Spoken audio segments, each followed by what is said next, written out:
еще не все.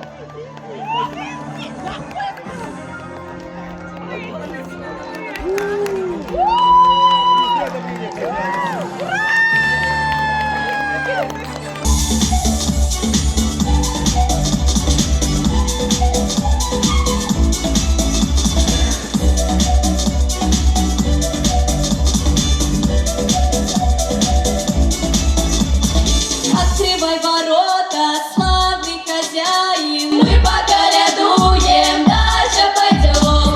Дальше мы к Ивану, вот это Степана, коляду большую соберем.